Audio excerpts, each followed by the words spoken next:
We heard a loud noise. It was like a time bomb. Then everyone went out. And then there was a second loud noise again. And we saw a lot of like a smoky, dark, really dark, and it was like a fire. This morning, we continue our coverage of Tuesday's fatal plane crash on Oahu that claimed the lives of two young men. Families have identified them as Hiram DeFries and Preston Kaluhiva. DeFries, a 2020 Punahou grad from Hawaiian Homestead in Papakolea, was training to get his pilot's license. Kaluhiva, a pilot, was a Kamehameha grad.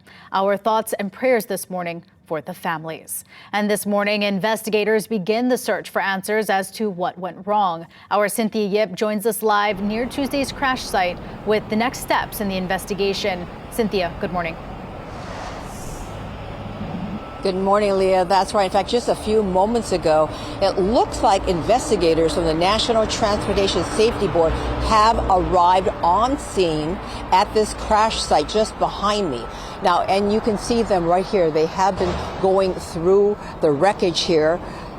What they're looking for, what caused the plane to go down and then crash into this abandoned building on U'alana Street. Now, here's what we know so far. The FAA this morning reveals the single-engine Cessna was headed to the Lanai Airport and confirmed the Kamaka Air Flight 689 crashed into this vacant DOT building on U'alana Street just off A'olele Street shortly after takeoff from the Honolulu International Airport at about 3:15 Tuesday afternoon.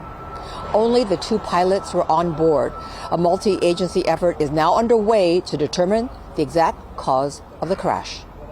Right now, our DOT and Kamaka Air are working with NTSB and FAA on the investigation that follows.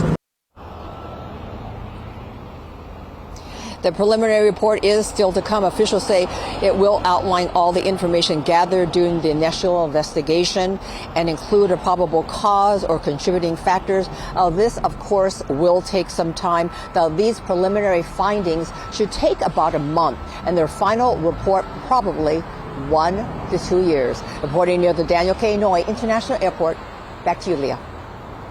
Cynthia, thank you. And new this morning, newly elected OHA board chair and Hawaiian Airlines pilot Kai Kahele reacting to the crash, issuing a statement saying, quote, "These men were extraordinary young Hawaiian leaders who dedicated themselves to serving our rural communities. Commuter planes are lifelines for Hawaii's small and remote communities. They deliver essential supplies, carry our kupuna to medical appointments, and connect us across the Pai'aina.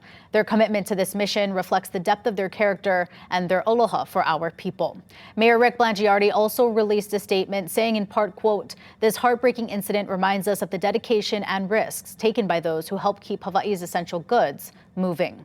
Now, the last incident that occurred with a Kamaka Air cargo plane was in January 2023, where a plane crashed on its way to Molokai Airport. Two pilots were on board. One was seriously injured. The other had minor injuries. For those who witnessed the crash, there are services available to help you process. Just call 211 Aloha United Way for assistance.